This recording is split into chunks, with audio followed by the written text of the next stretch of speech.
had been killed. Fires blazed all over town. The survivors had no way to combat the flames. For now, all they could do was to try to pull the living from the wreckage before it was too late. More Explosions, Texas City in a moment on the History Channel. Now we return to Explosions, Texas City. The explosion of the cargo ship SS Grand Camp on April 16, 1947, hurled Texas City, Texas, into chaos in a matter of seconds. The blast had ripped the ship apart. Red-hot pieces of steel were thrown nearly 2 miles away, igniting oil tanks and chemical plants, engulfing the waterfront in fire.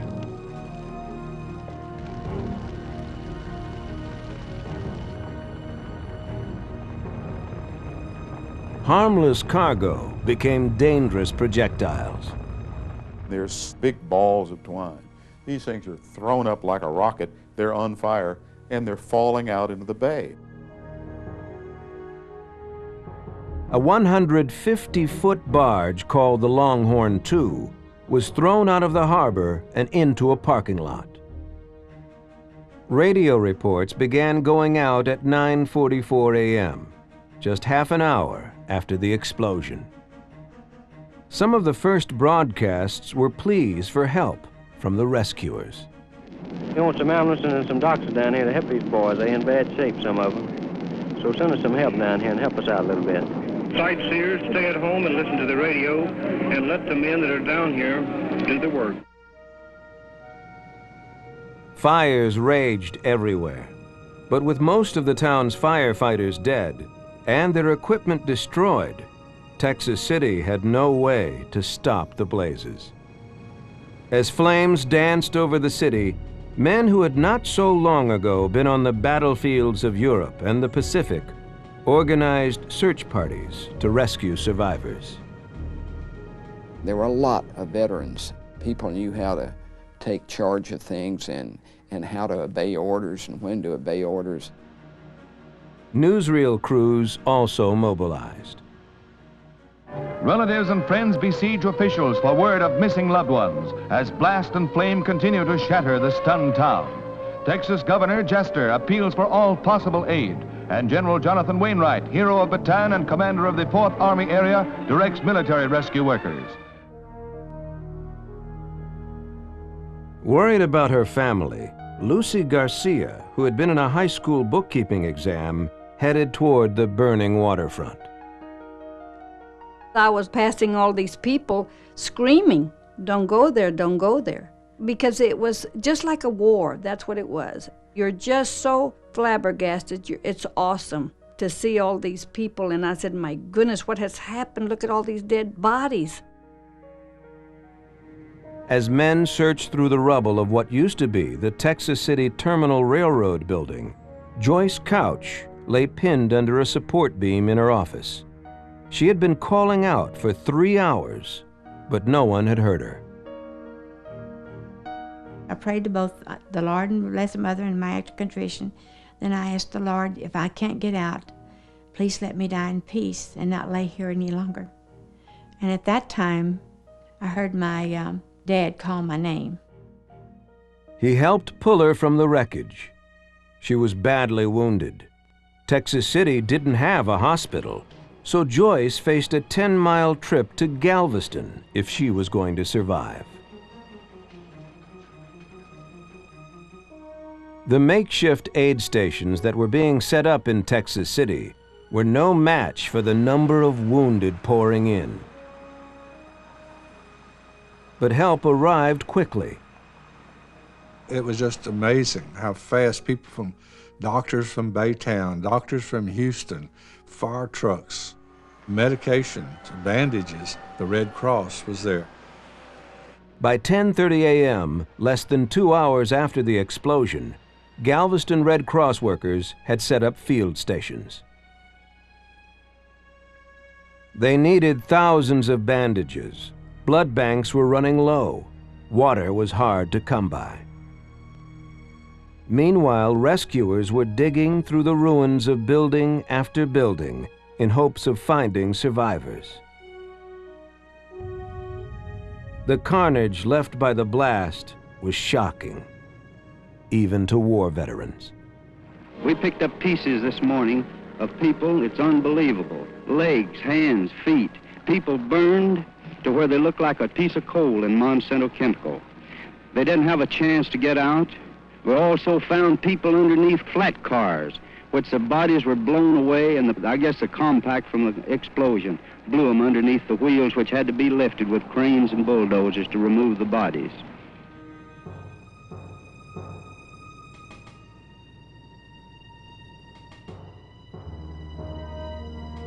Later that same day, desperately needed supplies began to arrive from across the United States. There's a new thing they just had for the Second World War called penicillin, and they used almost the nation's supply of penicillin in that time at Texas City. Trained as a medic in the war, Roland Castanet rushed down to help at the clinic where his wife worked. To ease their pain, Roland gave the wounded shots of morphine. Many of those under his care were unrecognizable, even close friends. I didn't recognize her because she was covered with oil and asbestos. She says, "Roland, don't you recognize me?"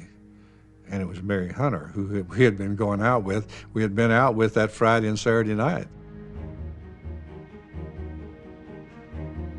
Because there was so much glass in Mary Hunter's body, doctors sent her to the Galveston Hospital.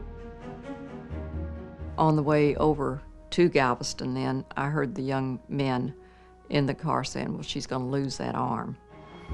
As the injured were being rushed away from the scene, firefighters from surrounding towns were speeding toward Texas City. But at 8 p.m., the terror of the day was cruelly intensified. The SS High Flyer, another freighter berthed at the docks, was on fire. Only a few were aware that, like the Grand Comte, it also carried a large cargo of ammonium nitrate, the same kind of fertilizer that had detonated that morning. Still, rumors that another explosion was imminent swept through the already exhausted and terrified community. I was just scared. I don't know what's going to happen. We're going to have another explosion. You know, we just had a good one.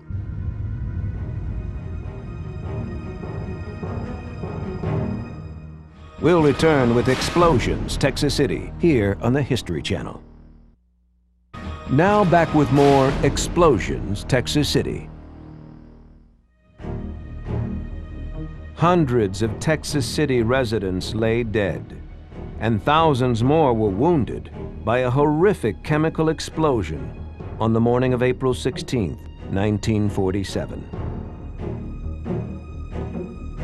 The town had been decimated, and now another ship with the same dangerous cargo was blazing in the harbor.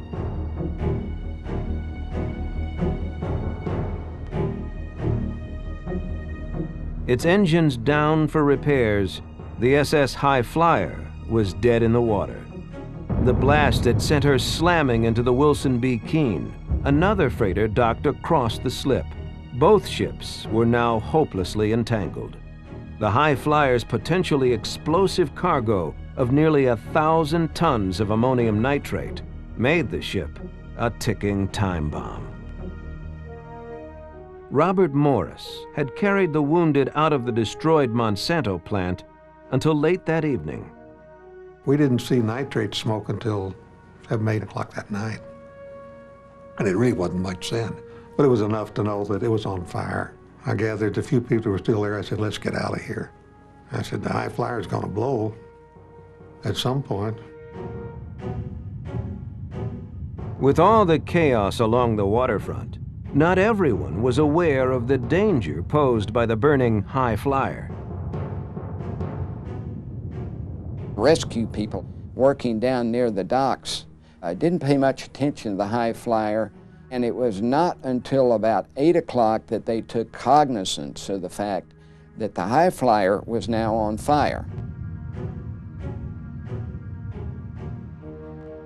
When they got this shocking news, officials had to act quickly. They called a shipping company in Galveston. There, several tugboat crews volunteered for a dangerous mission: tow the helpless High Flyer from the port before it exploded.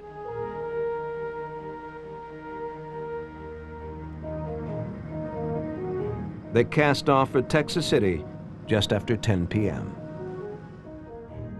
When the volunteers arrived, they found conditions worse than they had imagined.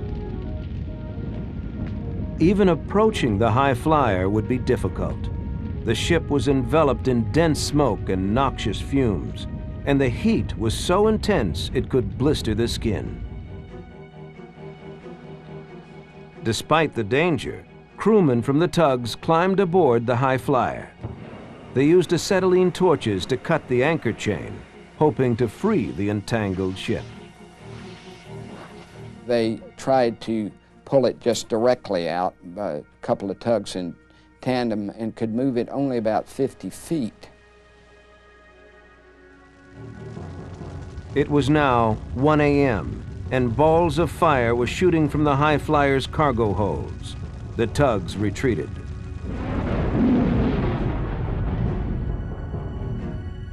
Radio newsmen were reporting nearby. This is Ben Kaplan, KTHD News Director. I've just left Mayor J.C. Tran at Texas City. He believes that federal authorities will make a complete investigation of the circumstances of the original explosion which set off the disaster. Here comes another explosion. The sky. You have just heard it. We are bending down. The sky is like broad daylight. No one knows what it is from where we are. We have all hit the ground. We are all lying on the ground. It may have been another barge that went up. The sky is still red. We are all hitting the dirt. I hope you can hear me. This is Ben Kaplan, your KTHD News Director, with the entire KTHD News staff lying down. Folks are running in the street. Some metal landed within 10 feet of us. Here comes the man now. Have you come from the dock? All I know, it was a ship that was being pulled away that they told us down there that was loaded with flour, and it was not in any danger of it exploding. If it contained flour and lumber, well, I'll tell you one thing, flour and lumber certainly blows, and I'm not trying to be comic at a time like this either. In reality, the explosion was fueled by ammonium nitrate. I was watching the fires, and at a little after 1 o'clock, the High Flyer blew. It was just like a big skyrocket. Went up maybe 3,000 feet, a big ball of fire. For the second time in less than 24 hours, a tremendous blast had rocked the Texas coast. Blinded in the first explosion, Joyce Couch lay in the hospital 10 miles away in Galveston. Oh yeah, I jarred my bed. Shook my bed, and man, that was the second blast, you know. The explosion of the High Flyer created even more destruction. The inferno that almost blasted Texas City from the map rages unchecked and uncontrollable. 29 fuel tanks storing hundreds of thousands of barrels of oil turn the night into a weird recollection of bombing missions over Europe. After surviving the Grand Comp explosion, Monsanto employee William Lane had gone back to his apartment in Galveston. Lane stayed up listening as radio coverage of the disaster went on through the night. There is a few fire trucks and everything now going to work on the building where there is people trapped that can't get out and are probably dead by now. These terrific explosions have sent hundreds of people to their deaths.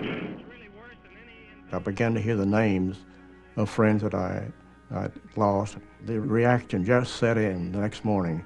I couldn't shave. I couldn't hold a safety razor to my face to shave that morning. I looked in the mirror and, gee, he just so lucky to be alive. The survivors now face the search for missing loved ones. For many, that search would end among the more than 500 dead.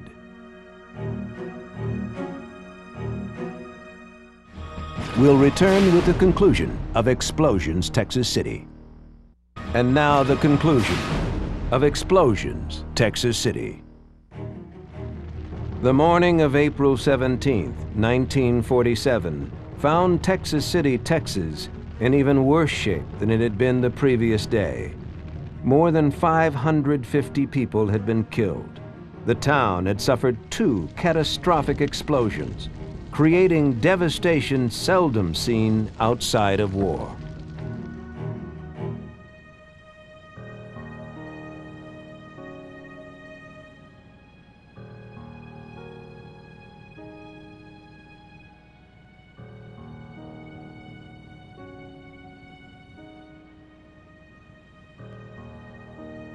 Because most people had evacuated the waterfront, the explosion of the High Flyer claimed only 2 victims. But the destruction created by the second blast added to the horror.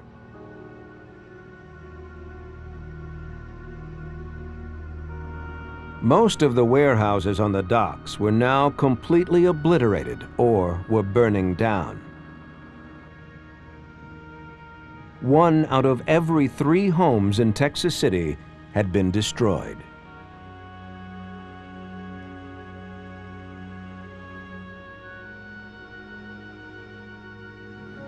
Volunteer firefighters from as far away as Houston had gathered to fight the blazes caused by the 2 explosions. In radio reports, rescue officials tried to sound upbeat. We're going to stay here and with things well under control.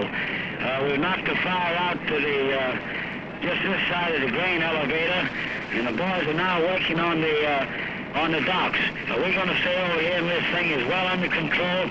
So you folks that have these boys over here that's fighting these fires, don't worry about them. They're all okay, and they're doing a bang-up job. We have to do a good job. Coast Guard vessels attempted to put out the fires still raging on the docks.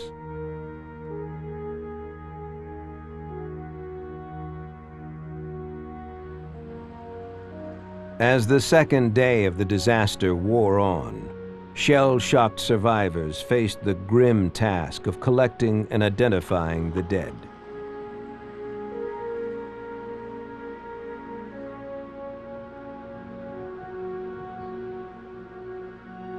A temporary morgue was set up at an auto repair shop.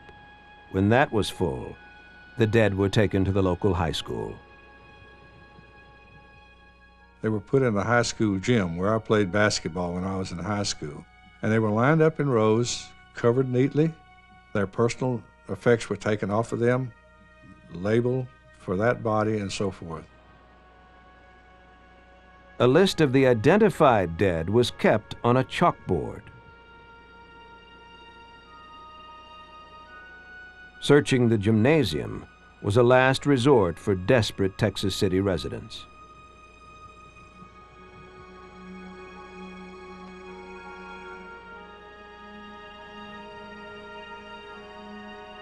Because many of the bodies were charred beyond recognition or had been blown to pieces, identification became extremely difficult. The Texas Department of Public Safety and forensic specialists from the FBI were called in. Many bodies had to be identified by